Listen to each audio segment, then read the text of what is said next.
अभी तक आप लोगों ने दुनिया भर के कई सारे अमीर तरीन लोगों के नाम सुने होंगे जिनकी अकेले की वेल्थ कई देशों की टोटल इकोनॉमी से भी ज्यादा है। पर इस लिस्ट में दोस्तों लेट 1980s के दौर में एक शख्स ऐसा भी शामिल हुआ करता था जो था तो उस टाइम दुनिया का 7th इंडिविजुअल रिचेस्ट इंसान, पर वो धंधे सभी इलीगल करता था। इस शख्स ने एक बार अपनी बेटी को ठंड से बचाने के लिए $2 मिलियन में आग लगा दी थी एंड वहीं हर साल लगभग $2.2 बिलियन कैश तो इसका सिर्फ चूहों के कुतरने एंड पानी में भीग कर बर्बाद हो जाता था। और ये शख्स कोई और नहीं बल्कि late 1980s and early 1990s का पूरी दुनिया का सबसे बड़ा and richest criminal Pablo Escobar था, जिसे the godfather, the boss, the killing Pablo and the king of cocaine जैसे नामों से भी जाना जाता है, जो कि अपने दौर में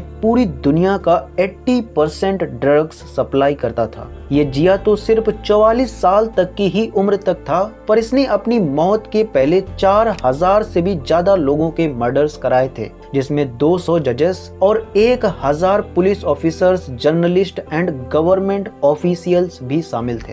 अब जाहिर है दोस्तों कि जिसने इतनी सारी जिंदगियां ली होंगी उसकी भी मौत आसान तो रही नहीं होगी। इस चीज को आप अभी आगे इस वीडियो में जानेंगे। तो चलिए स्टार्टिंग से शुरू करते हैं। पाब्लो एस्कोबार का जन्म कोलंबिया के एक छोटे से शहर रियो नेग्रो में 1 दिसंबर 1949 में हुआ था। ये एक लोअर मिडिल क्लास फैमिली से बिलोंग करता था, जिसमें इसके फादर एक फार्मर थे, वहीं इसकी माता एक स्कूल टीचर। पाब्लो बचपन से ही काफी बुद्धिमान और बड़ी सोच रखने वाला लड़का था, लेकिन क्योंकि इसका बचपन काफी कठिनाइयों में बीत रहा था, इसीलिए इसने यंग एज में ही क्राइम की दुनिया में अपना कदम बढ़ा लिया, जिसमें ये illegal cigarettes and fake lottery tickets को सेल करता था और साथ ही साथ मोटर व्हीकल्स को भी चुरा लेता था। जबकि इसकी उम्र इस टाइम सिर्फ 15 से 16 साल की थी। इसके बाद ये धीरे धीरे ड्रग्स एंड कोकेन के बिजनेस की तरफ शिफ्ट होने लगा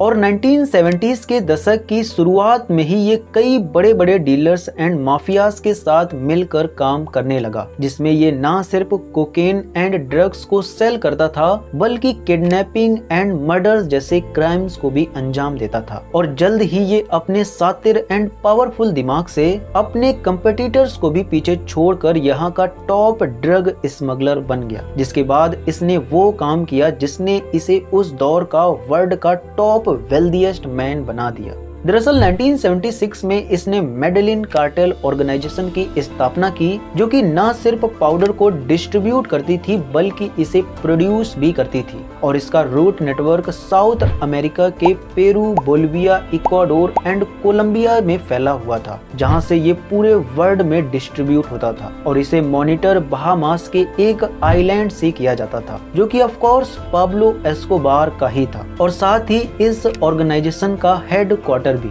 जब 1980s के दशक में इसका ये नेटवर्क अपनी पीक पर था, तब ये पूरे वर्ल्ड का 80% कोकेन कंजप्शन सप्लाई करता था, जिसमें से इसका सबसे बड़ा कंज्यूमर अमेरिका था, जहां पर 90% ड्रग्स एस्कोबार के नेटवर्क से ही सप्लाई होता था। और वो भी कुछ ऐसे। एस्कोबार के पास पाउडर को सप्लाई करने के लिए कई सारे छोटे बड़े प्लेन्स मौजूद थे और साथ ही 2 सबमरीन एंड कई सारी यॉट भी, जिनके थ्रू ये रोजाना 15,000 केजी कोकेन सिर्फ अमेरिका में बेचता था। सबसे पहले इसे बड़े प्लेन्स के थ्रू इस आइलैंड पर रिफ्यूलिंग के बहाने से लाया जाता था, जहां से इसे छोटे प्लेन्स में भरकर अमेरिका रवाना कर दिया जाता था। और ये काम महीने में 2-3 बार नहीं बल्कि प्रतिदिन 3-4 बार होता था। उस टाइम अमेरिका में 1 केजी कोकेन की कीमत $70,000 थी। अब क्योंकि ये रोजाना 15,000 केजी कोकेन सेल करता था, जो कि साल का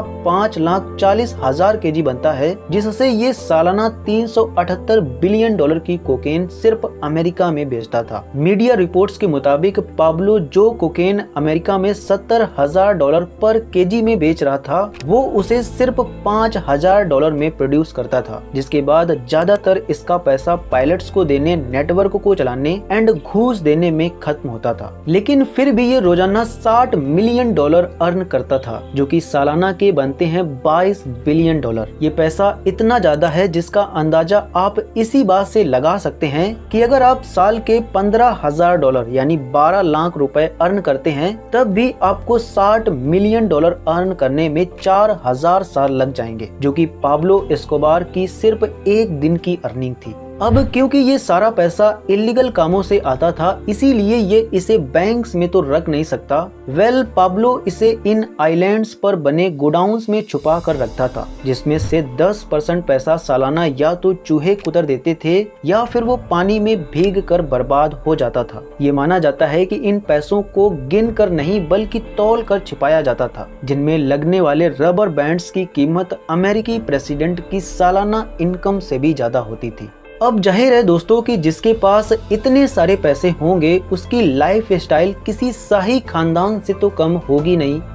इससे भी ऊपर एस्कोबार कोलंबिया एंड इन आइलैंड्स पर कई सारी लग्जूरियस प्रॉपर्टीज ओन करता था, जिसमें वो सब कुछ था जो होना चाहिए। लग्जरी विलास, प्राइवेट जेट्स जिन्हें रखने के लिए खुद का एक फ्लीट भी था, कई सारी लग्जूरियस यॉट्स जिन्हें वो बिजनेस एंड लाइफ स्टाइल दोनों के लिए यूज करता था, और सैकड़ों कार्स का कलेक्शन भी, जिनमें Lamborghini, Porsche and Rolls Royce जैसी कई सारी कारें शामिल थीं। और साथ ही फैशन एंड ज्वेलरी का तो कोई मोल भाव ही नहीं। लेकिन दोस्तों इसके अलावा भी एक सेक्टर और था जिसमें ये काफी पैसा स्पेंड करता था, और वो था गरीबों की मदद करना। दरअसल ये अंडर प्रिविलेज्ड लोगों को घर, स्कूल, हॉस्पिटल्स एंड चर्चेस बनाकर देता था, जिसके पीछे का मकसद एक नहीं बल्कि कई सारे थे। इन कामों से इसकी इमेज पॉजिटिव होती थी, जिससे लोग इसे सपोर्ट करते थे, और लोगों का सपोर्ट मतलब उस एरिया की पावर हाथ में आ जाना, जिसके बदौलत ये ना सिर्फ पॉलिटिक्स में इंटर हुआ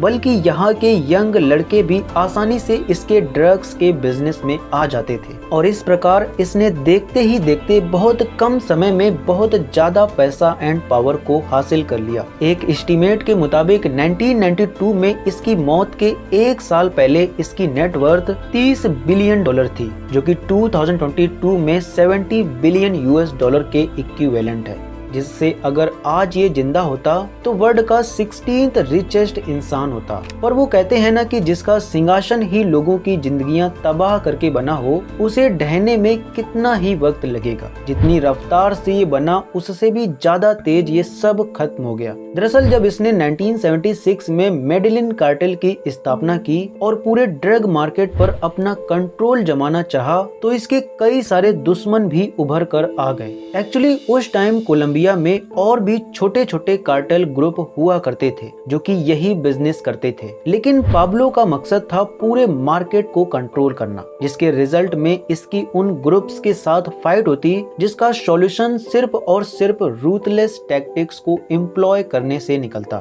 जैसे shoot out, bombing, assassination and kidnapping वगैरह, जिसमें इन ग्रुप्स के लोग तो मारे ही जाते पर साथ ही साथ इनोसेंट सिविलियंस की भी जान चली जाती। लेकिन एक तरफ दोस्तों जहां एस्कोबार की लाइफ में यह सब हो रहा था, वहीं दूसरी तरफ इसे 1982 में कोलंबियन पार्लियामेंट्री इलेक्शन के द्वारा as an alternate member elect कर लिया गया, जिसके पीछे रेस्पॉन्सिबल था इसका पैसा एंड पब्लिक सपोर्ट, जिसे इसने गरीबों के लिए इंफ्रास्ट्रक्चर डेवलप करके गेन किया था। और अब यहाँ पर इन्वॉल्व होता है अमेरिका। आपको तो ये पता ही था कि एस्कोबार सबसे ज्यादा कोकेन अमेरिका में सप्लाई करता था, जिससे वहाँ के लोगों की जिंदगियां तबाह हो रही थी, और इससे अमेरिका बहुत ही परेशान था, जिसके चलते इसने सबसे पहले कोलंबियन गवर्नमेंट के साथ मिलकर इसके धंधों का पर्दाफाश किया और पार्लियामेंट से इसे निकाल कर तुरंत अरेस्ट करने का वारंट जारी करा दिया, जिसके अगेंस्ट में एस्कोबार ने कोलंबियन गवर्नमेंट के खिलाफ स्टेट वॉर डिक्लेयर कर दिया, जिसमें थाउजेंड्स ऑफ पीपल मारे गए, including police officer, journalist and innocent civilians. एक बार इसने प्लेन को ही बॉम्ब से उड़वा दिया था, जिसमें 107 पैसेंजर बैठे थे और सभी की डेथ हो गई थी। दिसंबर 1989 में इसने एडमिनिस्ट्रेटिव डिपार्टमेंट ऑफ सिक्योरिटी के हेडक्वार्टर पर ही हमला बोल दिया और 63 लोगों की बॉम्बिंग से डेथ हो गई।